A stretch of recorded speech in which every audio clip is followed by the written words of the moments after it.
Wealthy Money Magicians. How are you? So happy Monday. Uh, yeah, I actually feel happier this week.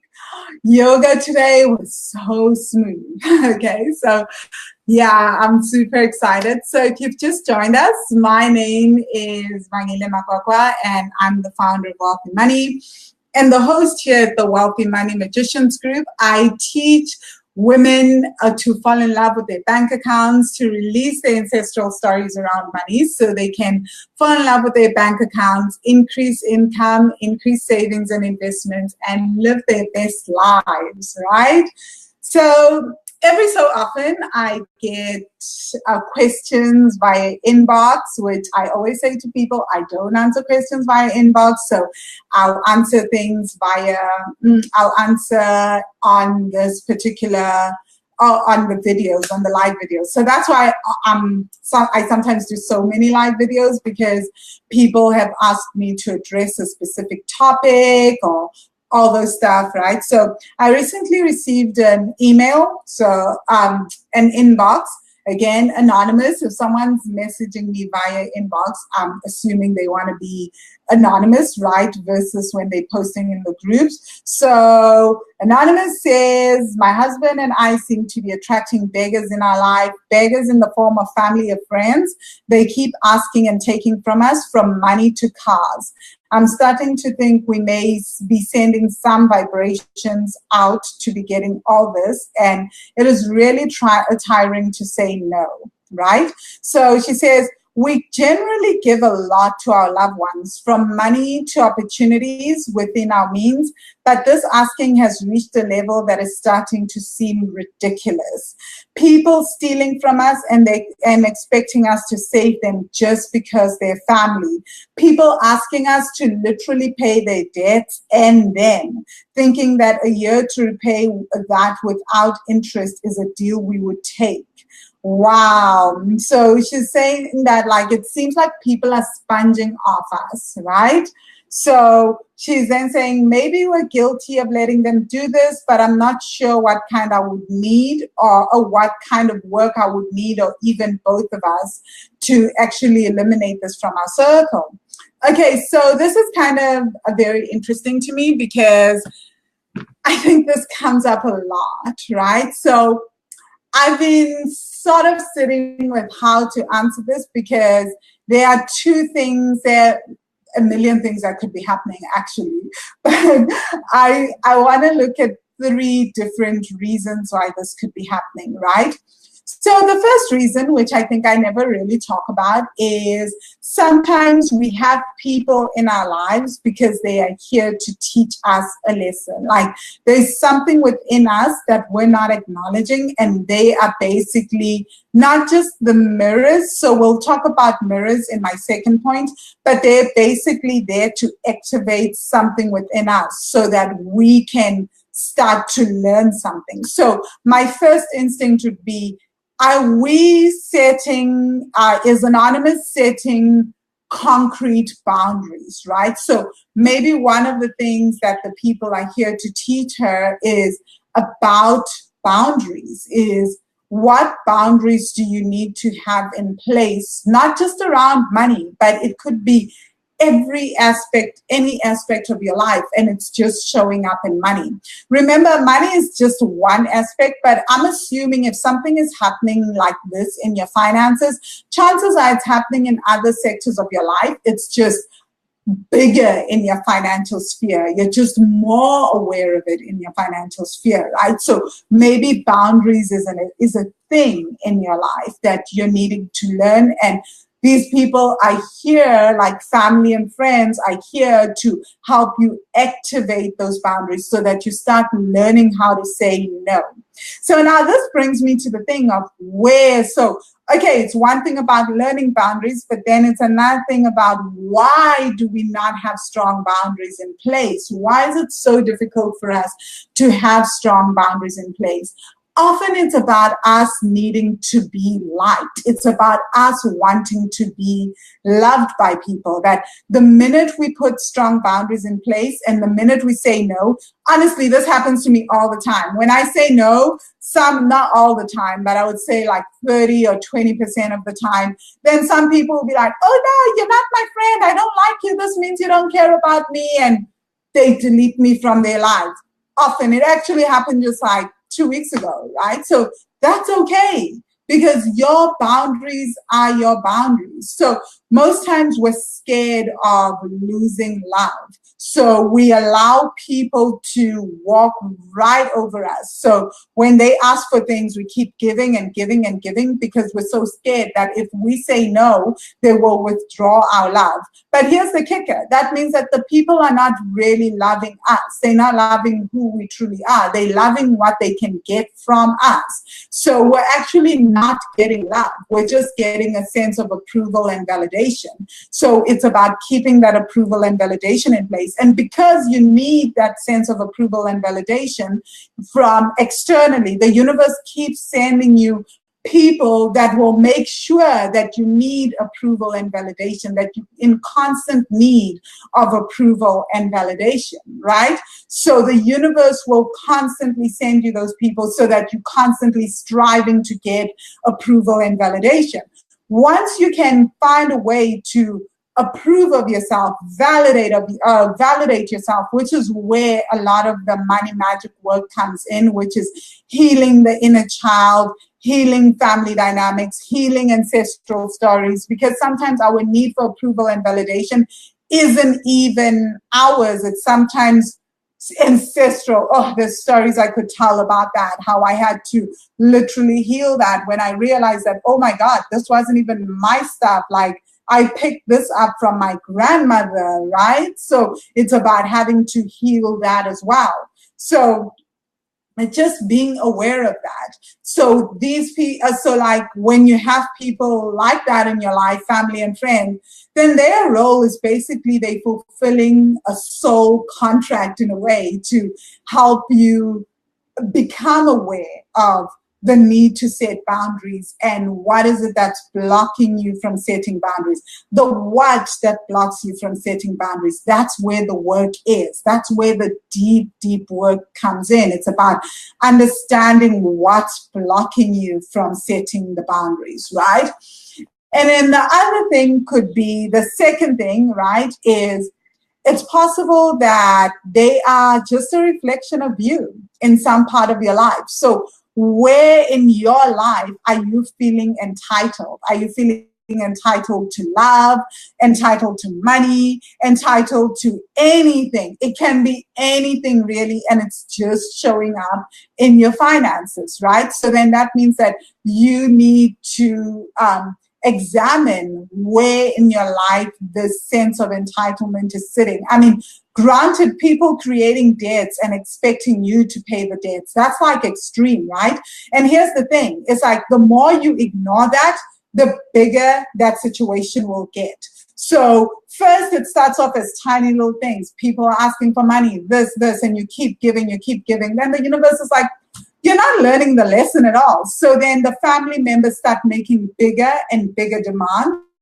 And as you ignore this, the demands will get bigger and bigger and more entitled. So it's about, so this is the second point, right, that you can examine. And sometimes it's a mixture of all three.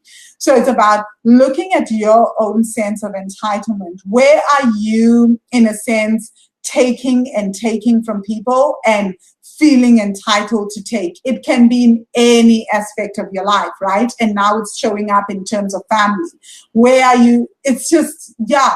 So it's basically about looking, where in my life am I taking? It could be something small, could be from your employer. Maybe you're taking internet time if you're employed, or you're taking when you're supposed to be working, or you're just taking knowledge and not acknowledging people for sharing that knowledge. You're not citing sources. Could be anywhere, right? So just look at where are you a taker, and then you need to start nipping that in the bud, right? And just basically stopping that behavior and looking at where you and looking at how you can stop that kind of behavior. So we all take, a lot of times I hear people say to me, oh, but someone is taking, like people just take and I'm such a giver. Not true, because we're human, right? We give. So please help my mom behaving like, help my mom. Her mom is behaving like entitled, right? I couldn't see the whole comment because I'm on BeLive, but I'll see it afterwards when I get onto Facebook. Yeah, so my whole thing is, yeah, if your mom is feeling entitled to take from you, where are you feeling entitled in your life to take from others? Where are you taking and not giving? Because your mother is just merely a mirror reflection of you. So when I was going through this, like I used to believe I was the biggest giver in the world, right? I used to be like, I just give and people just take and I give and I take and take, until I started to see, oh, holy crap, I also take, right? I take from people, I take and I share the story about how when I wrote Heart, Mind, and Money, one of the things that Heart, Mind, and Money is known for in South Africa, it's one of the top 10 most stolen books in South Africa. And my publishers messaged me and they said, what can we do about this? And I was upset for all of 5 minutes. And then I was like, oh my God, this is comic. I've spent my whole life always downloading fiction books and basically downloading pirated novels and downloading books from people so that I don't pay online. So obviously poetic justice is that when I write a book, it will become one of the top 10 most stolen books in South Africa. Because and then I realized, oh my God, I'm not much of a giver because I've been taking from authors. I've been taking their knowledge and not replenishing them in any way, right? So instantly what I started doing was I went and I downloaded Kindle, and now when I see a book title, I buy it, right? I was like, not a huge shift from having done that, because I'm like, this is at least 20 something years of karma, right? Around taking knowledge and downloading books. But this is how it works. We think we're givers, but we're not always givers in every aspect of our lives. There's a part of our lives where we're taking, and we're taking a lot. So in what area of your life are you taking? And look at that. Where are you a taker? And start endeavoring to change that. Like I said, I've totally downloaded hundreds of pirated books over the years, right? So this is just a start. I'm trying to build up my Kindle, so I have hundreds of books that I've now bought via Kindle to make up for that, but it's still like karma. And I couldn't get angry. That's why I was so chilled. My publishers are like, you're so chilled about this whole thing. I am, because I understand Heart, Mind, and Money, that's my karma. Like, people stealing it is karmic. Am I upset? Yeah, a little bit, but I'm also like, that's how life works. Everyone, it has to be a bigger mirror. Whatever you do has to come back 10 times over. Then the third part is also looking at your archetype. So this is back to the mirror as well, but it's also about taking the mirror image just a little deeper. It's about where in your life are you a beggar, right? So oh God, the beggar archetype is not my first or secondary archetype. It's somewhere in there, but I used to have a beggar archetype, and it's still there. But it's not been one of my strongest archetypes, because my victim archetype and my martyr archetype, being a martyr and dying for the cause, that's my thing, right? So those are my archetypes. So really looking at how they are also helping you activate that shadow, the beggar shadow, because they're operating from the shadow aspect of the beggar archetype. So that's where you're always begging for things. So what part of you, so this is the opposite of the taking, right? But what part of you feels the need to beg? And this is really deep. It's also like, look at your relationship with money when it comes to the beggar archetype and the beggar shadow. How are you? Are there parts of you that feels like you need to beg for money and feels, because the beggar archetype also goes hand in hand with the victim shadow. In what way, in what part of your life do you also feel like you're the victim and you need to be saved? On what part of your life do you feel like you're the beggar and you need to beg for things, that you feel like you need to beg for money, you need to beg for things to come your way, that things are not just coming with ease, right? So so they could also be mirroring that particular archetype and getting you to fall in love with the beggar shadow, because the opposite of the beggar shadow is the golden shadow of the beggar, which I love the golden shadow, because the beggar is also like able to do incredible work in the nonprofit space, because the beggar is able to understand what it's like to be a beggar and then go and beg on other people's behalf, which is basically where we go and we do nonprofit work and ask for the rest of the world to see where others are struggling. So we beg on their behalf as well. So you want to activate that shadow as well. So that is actually more of the giving shadow. Now, this helps and this explains some things, but yeah, our family and friends are big on, they are constantly asking for money. It's not about them. That's the first thing I tell all the Money Magic students and all my clients. It's not about your family. It's not about your friends.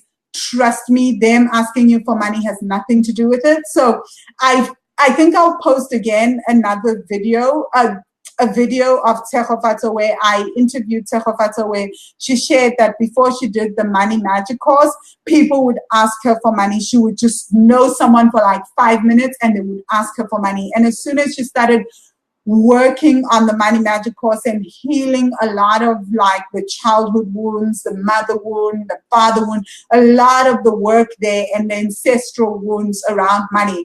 She said it just disappeared. People just stopped asking for her for money. She never had to say, these are my boundaries or any of that, because she healed the root cause. So this is the work that needs to be done.